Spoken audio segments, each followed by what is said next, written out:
Hello. आज की इस वीडियो में हम इलेक्ट्रिक एनर्जी का डिफरेंट फॉर्म्स में कन्वर्जन समझेंगे।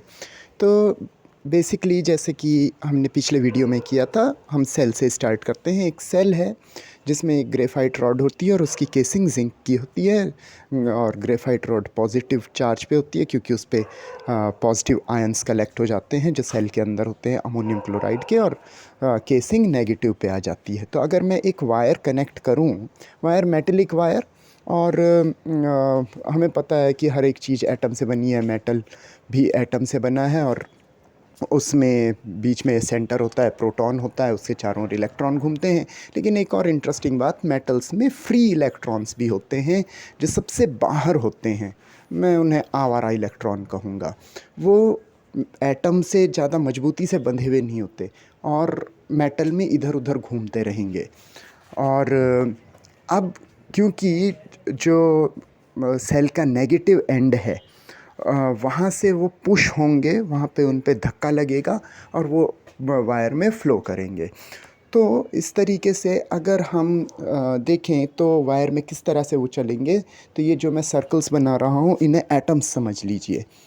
और जब हमने इस पे वोल्टेज अप्लाई करी मतलब एक सेल कनेक्ट किया, तो ये जो ब्लू कलर के डॉट्स हैं इन्हें समझ लीजिए ये फ्री इलेक्ट्रॉन्स हैं।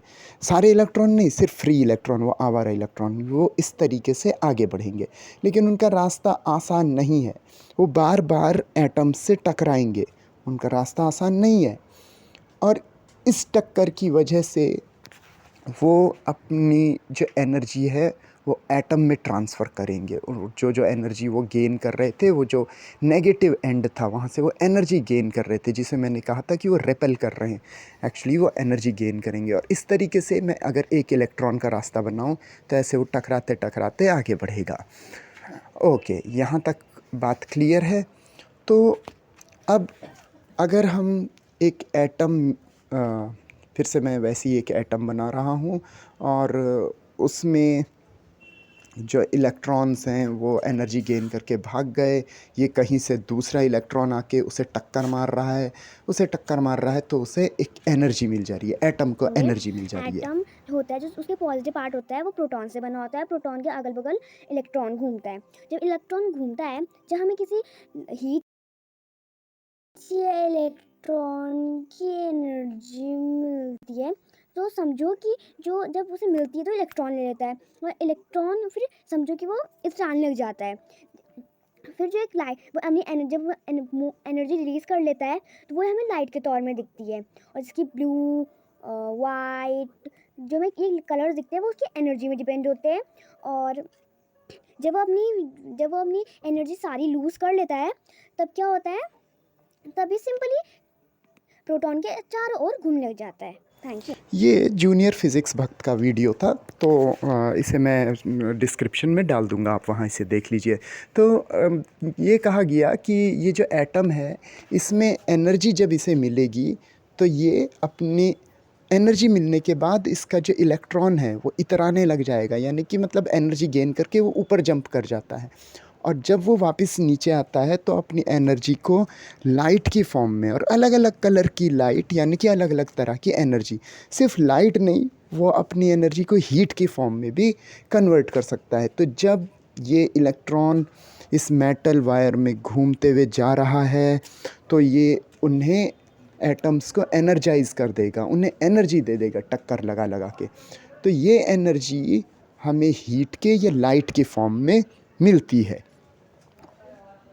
तो उस वीडियो में सिर्फ ये कहा था कि different type of light, different colour की लाइट, तो डिफरेंट कलर की नहीं लाइट बल्कि वो हीट की फॉर्म में भी हमें मिल सकती है।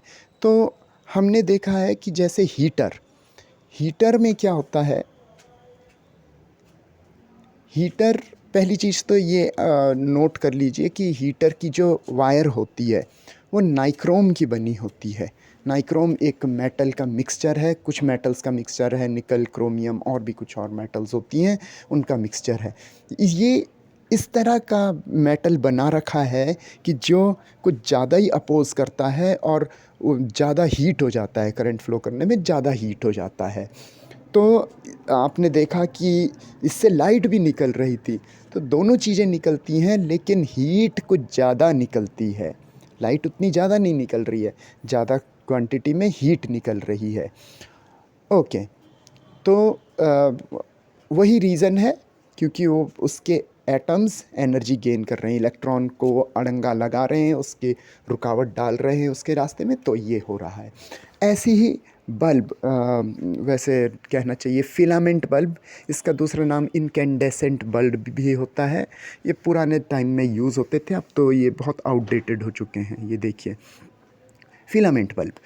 तो इसका जो फिलामेंट बल्ब बना होता है, इसमें जो वायर यूज़ होती है वो टंगस्टन मेटल की टंगस्टन मेटल की होती है।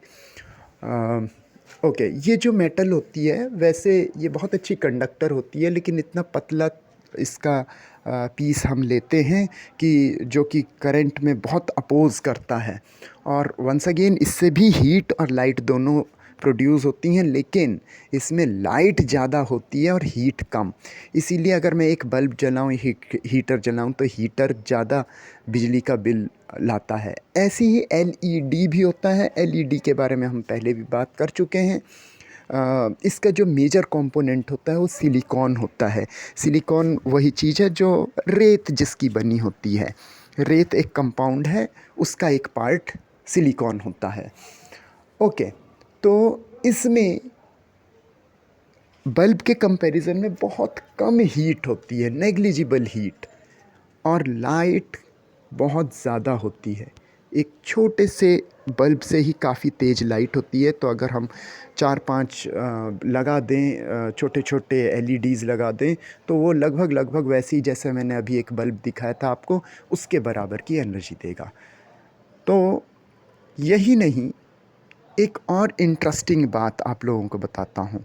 ये तो हमें पता चल गया कि इलेक्ट्रिकल एनर्जी लाइट और हीट में कन्वर्ट होती है, लेकिन जब ये इलेक्ट्रॉन फ़्लो हो रहा होता है मेटल में, या हम कह सकते हैं, मैंने पिछले वीडियो में बताया था, इलेक्ट्रॉन के मूव होने के अपोज़िट हम करंट की डायरेक्शन लेते हैं। तो करंट जब फ़्लो होता है वायर में, तो वायर के चारों ओर मैग्नेटिक एनर्जी बन जाती है, और उसे हम मैग्नेटिक फील्ड कहते हैं। तो एक मैग्नेट ही नहीं, एक करंट कैरिंग वायर भी मैग्नेटिक फील्ड बनाती है। ये हम अगले वीडियो में देखेंगे। बाय।